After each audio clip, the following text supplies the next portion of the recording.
and the living out of one's faith through deeds and choices grounded in the present.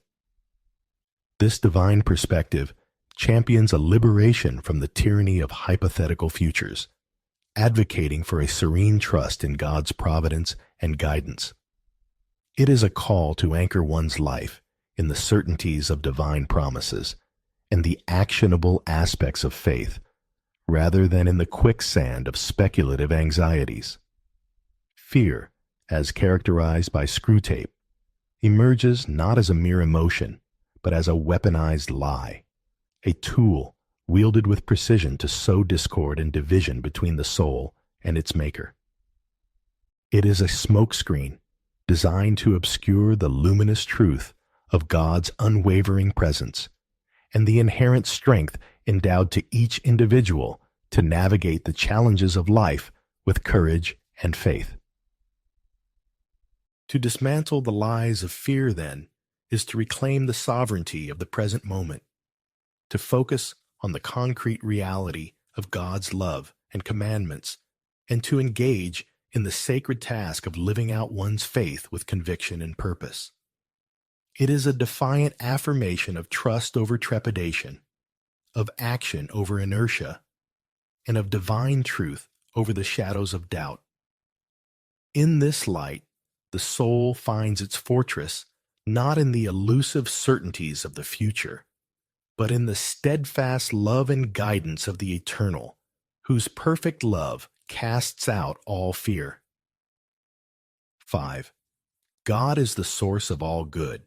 Screwtape writes, "You are much more likely to make your man a sound drunkard by pressing drink on him as an anodyne when he is dull and weary than by encouraging him to use it as a means of merriment among his friends when he is happy and expansive." Never forget that when we are dealing with any pleasure in its healthy and normal and satisfying form, we are, in a sense, on the enemy's ground. I know we have won many a soul through pleasure. All the same, it is his invention, not ours. He made the pleasures. All our research so far has not enabled us to produce one. All we can do is to encourage the humans to take the pleasures which our enemy has produced, at times, or in ways, or in degrees, which he has forbidden. Screwtape's musings cast a revealing light on the profound yet often overlooked truth that every genuine delight and pleasure, in its pure and unadulterated form, is a reflection of the divine essence. It is an affirmation that all that is truly good, joyful, and fulfilling in the world originates not from the shadows of temptation, but from the boundless creativity and benevolence of God Himself. The Creator, in His infinite wisdom and love, has imbued the fabric of creation with an array of pleasures, each designed to enrich the human experience and to draw souls closer to the beauty and goodness that emanate from His being. However, the perversion of these divine gifts becomes a tool in the arsenal of those who seek to ensnare and divert souls from their celestial calling. Screwtape reveals the tactical manipulation of pleasure, not as an instrument of joy and communion, but as a means of entrapment.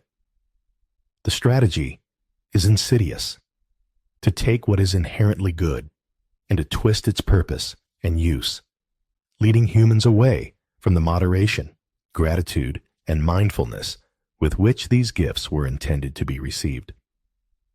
This manipulation seeks to detach pleasure from its divine source and purpose, encouraging an indulgence that is disconnected from the context of love, community, and moral boundaries established by the Creator.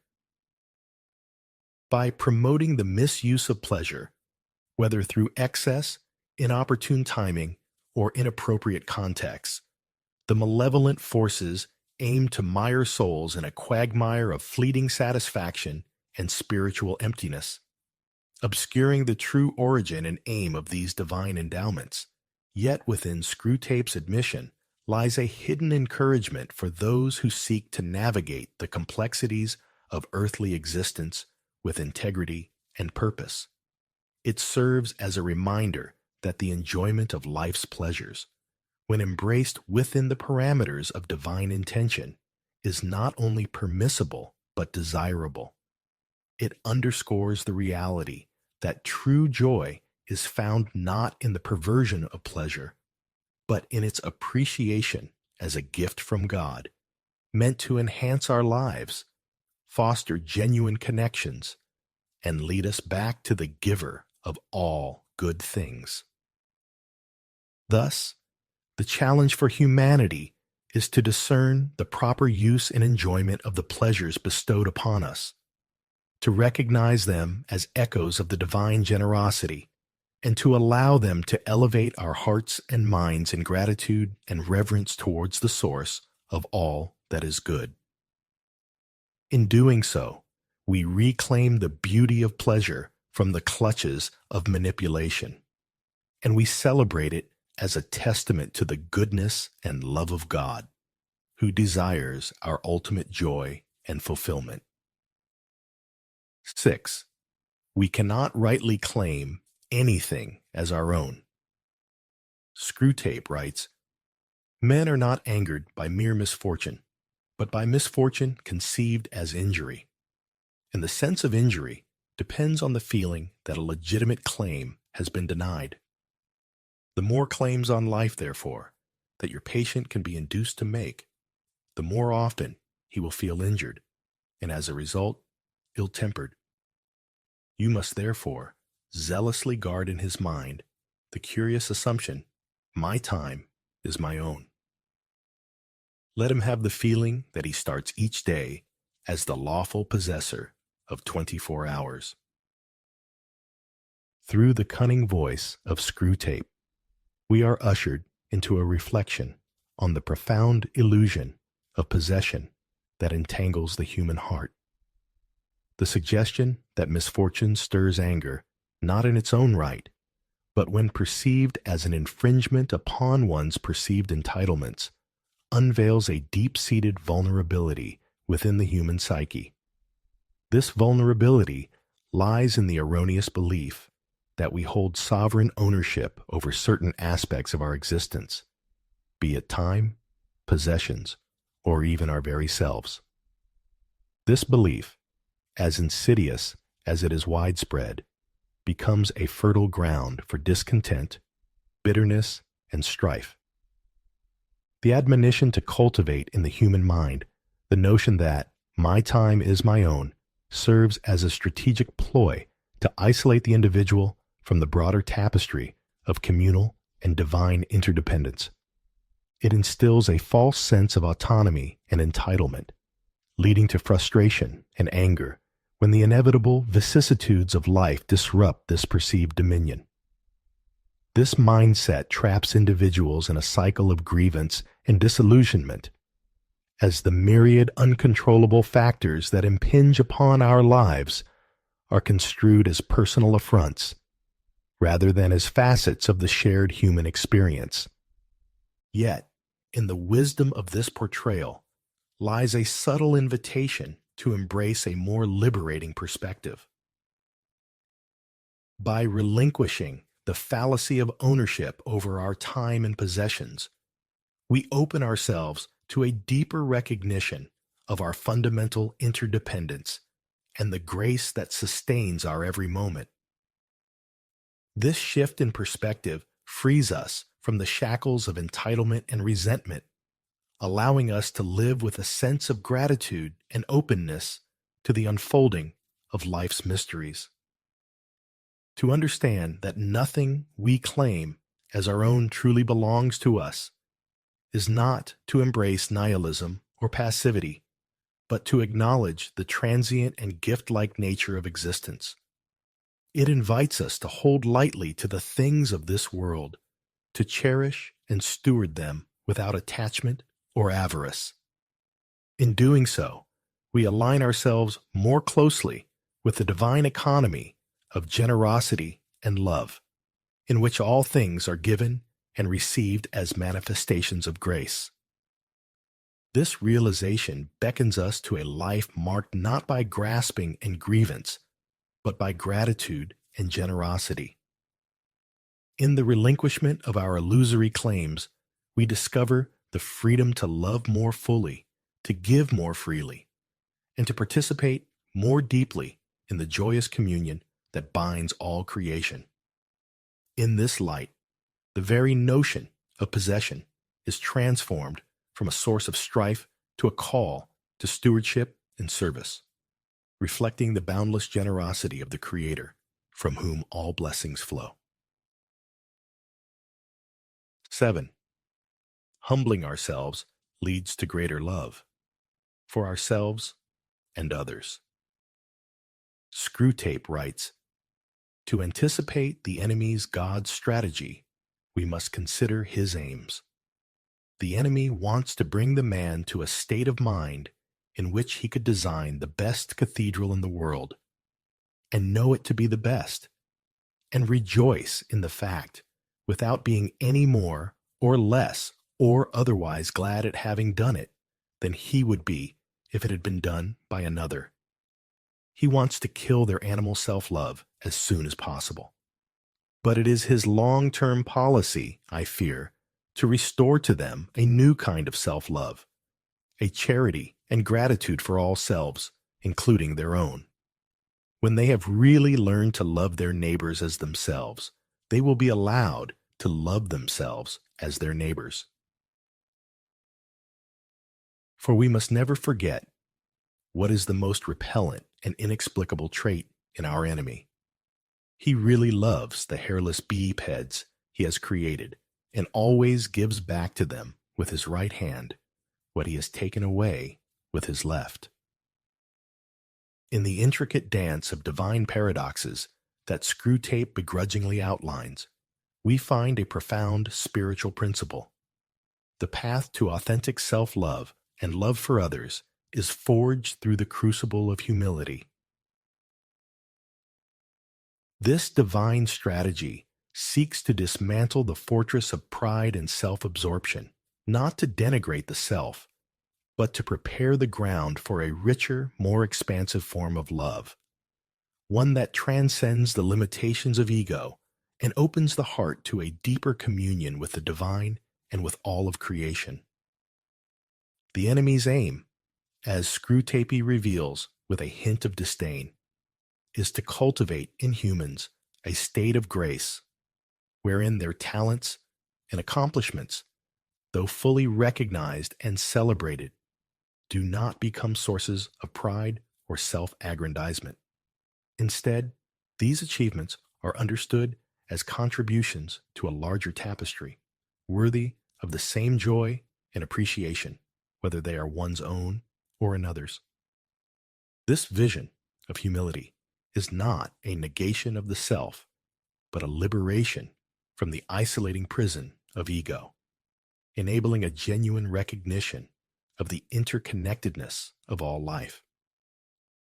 The divine project of quelling the animal self-love is not an end in itself, but a preparatory stage for the birth of a new kind of self-love, a love that mirrors the selfless love of God. This renewed self-love is characterized by charity and gratitude, not only for oneself, but for every being, recognizing the divine image imprinted within each. It is a love that understands the command to love one's neighbor as oneself, not as a call to diminish oneself, but to elevate and honor the divine spark within all. Screwtape's reluctant acknowledgement of God's ultimate benevolence reveals a startling truth, that in the divine economy, nothing truly given is lost. The sacrifices we are called to make, the self-love we are asked to surrender, are part of a divine alchemy whereby we are gradually transformed and made capable of a greater love, a love that encompasses both ourselves and our neighbors with equal fervor and devotion. It is a love that reflects the very heart of the Creator, who delights in giving back in abundance what was surrendered in faith. Thus, the journey towards humility becomes not a descent into insignificance, but an ascent into the fullness of love, where we find ourselves and our neighbors anew, bathed in the light of divine affection. A small action, a big impact. Sparkling heart, like, share, and comment if this video has brought you something good. Let's spread God's love together. In this light, we discover that the greatest love is not a finite resource to be hoarded, but an infinite flow that enriches us most when it moves through us, unimpeded by pride or fear, to touch the lives of others. In embracing this divine invitation to humility, we step into the vastness of a love that knows no bounds, finding in it our truest selves and our deepest connection to the world around us. 8. We are called to live in the present with an eye toward eternity. Screwtape writes, "The humans live in time, but our enemy, God, destines them to eternity. He would therefore have them continually concerned either with eternity, which means being concerned with Him, or the present, either meditating on their eternal union with or separation from Himself, or else obeying the present voice of conscience, bearing the present cross, receiving the present grace, giving thanks for the present pleasure."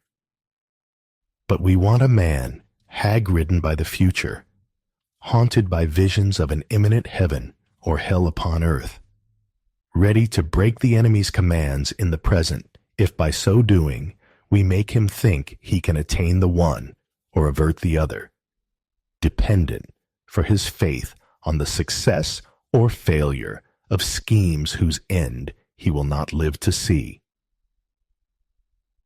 In the intricate dance of time and eternity, Screwtape unveils a dichotomy central to the human condition: the tension between living in the moment and the human propensity to be consumed by the future. Through this insight, we are invited to ponder a profound spiritual principle: that our existence, while unfolding in the temporal realm, is ultimately oriented towards an eternal destiny.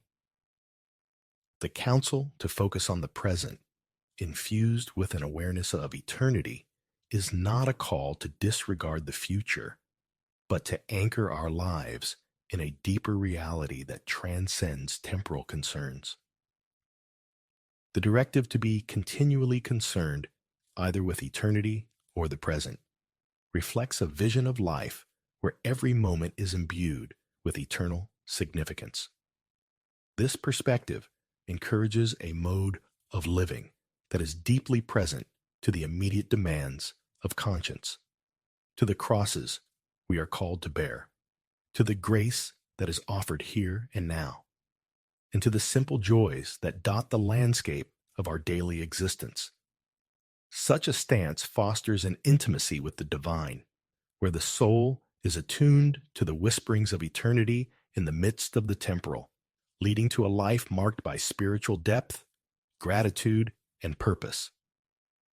Conversely, the strategy to ensnare humanity in an obsession with the future as a realm fraught with either utopian dreams or dystopian fears serves to sever the individual from the richness of the present and the eternal truths that ground our being. This fixation not only distracts from the divine invitation to cultivate a relationship with God in the here and now, but also engenders a state of perpetual anxiety, where the soul is alienated from the peace and guidance that flow from living in communion with the eternal.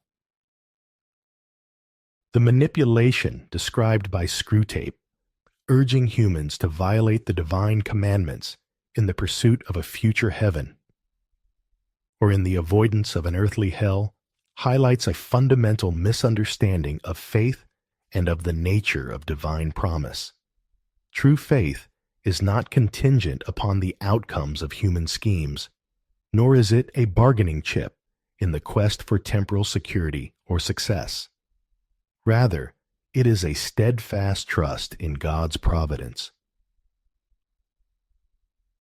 a surrender to his will, and a commitment to live according to his commandments, regardless of temporal circumstances or outcomes. To live in the present with an eye toward eternity, then, is to navigate the journey of life with a heart anchored in the eternal love of God, responding to the immediate call of duty, love, and grace with the fullness of our being.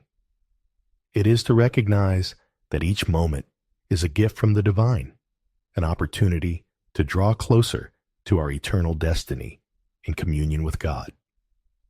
This way of living not only enriches our own lives, but also allows us to become conduits of God's love and grace to others as we journey together towards the fulfillment of our eternal calling. 9. Faith is not a means to an end, but an end in and of itself. Screwtape writes, "Once you have made the world an end, and faith a means, you have almost won your man, and it makes very little difference what kind of worldly end he is pursuing. Provided that meetings, pamphlets, policies, movements, causes, and crusades matter more to him than prayers and sacraments and charity, he is ours, and the more religious, on those terms, the more securely ours." Screwtape's keen observation sheds light on a subtle yet profound distortion that can infiltrate the spiritual journey, the inversion of means and ends, where faith becomes merely instrumental, a tool wielded for the achievement of worldly objectives. This perversion of purpose ensnares the soul, diverting it from the true essence of faith, a direct and intimate communion with the divine, sought for its own sake, not for the fruits it might bear in the realm of temporal affairs. The misalignment suggested, wherein the world becomes the ultimate aim and faith a mere mechanism to attain worldly goals, signifies a deep spiritual malaise. It marks a departure from the understanding of faith as an intrinsic good, a living relationship with God that is both the source and summit of human existence. When faith is relegated to the status of a means, leveraged for the attainment of political, social, or even personal ends, it loses its transformative power, its capacity to draw the soul into deeper union with the divine and to infuse life with the light of his love and truth. The emphasis on meetings, pamphlets, policies, movements, causes, and crusades over prayers and sacraments and charity epitomizes this shift towards activism devoid of spiritual anchor. While engagement with the world and its challenges is a necessary expression of faith, such engagement must flow from a heart firmly rooted in prayer, nourished by the sacraments, and animated by genuine charity. Absent these spiritual foundations, even the most noble endeavors risk becoming hollow, ego-driven campaigns that ultimately serve to distance the soul from God rather than drawing it closer. The warning encapsulated in Screwtape's advice serves as a clarion call to examine the orientation of our hearts and the authenticity of our spiritual pursuits. It invites us to recenter our lives on the primacy of a personal relationship with God, recognizing faith not as a tool for achieving temporal success, but as the very purpose of our existence, a journey towards God that is valuable and worthy in itself. In this journey, the fruits of our faith in the world, acts of love, justice, and compassion, are not the goal, but the natural outflow of a soul in communion with the divine, a testament to the transformative power of living in and through faith for the glory of God and the sanctification of the world. 10. The devil is subtle and cunning. Our policy, for the moment, is to conceal ourselves. I do not think you will have much difficulty in keeping the patient in the dark. The fact that, Devils are predominantly comic figures in the modern imagination will help you. If any faint suspicion of your existence begins to arise in his mind, suggest to him a picture of something in red tights, and persuade him that since he cannot believe in that, it is an old textbook method of confusing them, he therefore cannot believe in you. Screwtape's counsel unveils the cunning strategy employed by malevolent forces to maintain their influence over humanity, the art of concealment through trivialization and ridicule. By embedding themselves in the fabric of modern culture as figures of mockery and caricature, devils in red tights, so to speak, they ingeniously deflect serious consideration of their existence and operation. This strategy exploits the human tendency to equate the absence of physical, tangible evidence with non-existence, thereby eroding the perception of spiritual realities that lie beyond the empirical. The devil's subtlety lies not only in the orchestration of temptations and misfortunes, but in the more insidious task of obscuring their very presence from human awareness.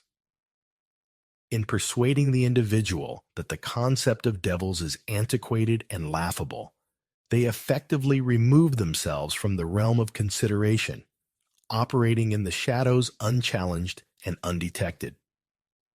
This maneuver is particularly effective in an age characterized by skepticism and a predilection for rational, empirical evidence as the sole arbiter of truth. The brilliance of this strategy is that it does not require the outright denial of spiritual realities. Rather, it relies on the nuanced manipulation of perception, leading individuals to dismiss the spiritual realm on the grounds of its seeming irrelevance or absurdity.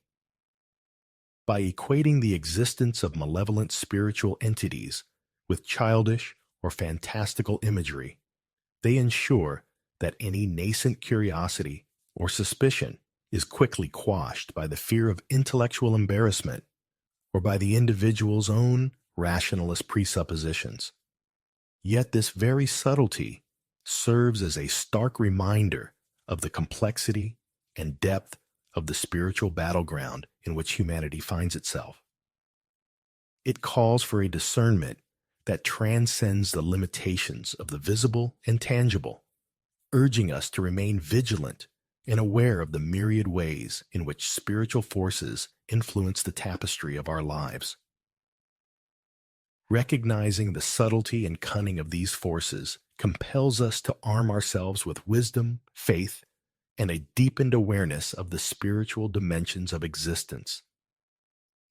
In navigating this landscape, we are reminded that the battle is not fought solely within the confines of human reasoning and empirical evidence, but within the deeper realms of the spirit. It is here, in the cultivation of a rich spiritual life grounded in prayer, sacrament, and scripture, that we find the strength and insight to discern the subtle workings of both good and evil, and to choose, with grace and courage, the path that leads towards light, truth, and ultimate communion with the divine. As we conclude our exploration of these 10 insightful reflections drawn from the wisdom of C.S. Lewis through Screwtape, I hope you found depth and meaning in our journey together. If this video resonated with you and you appreciate delving into the complexities of spiritual and moral understanding, please consider showing your support by liking this video and subscribing to the channel. Your engagement helps us to continue creating content that enriches and inspires. For those who are particularly moved by what we've discussed and wish to dive even deeper, I invite you to become a member of our community. Members will receive an exclusive ebook next month, expanding on the themes we've explored today and offering further food for thought on your spiritual journey. Don't forget to check the links in the description below for more resources and ways to engage with our content. Your support and curiosity mean the world to us, and we're excited to continue this journey together, exploring the profound insights that literature and philosophy offer to our lives. Thank you for watching, and we hope to see you again soon.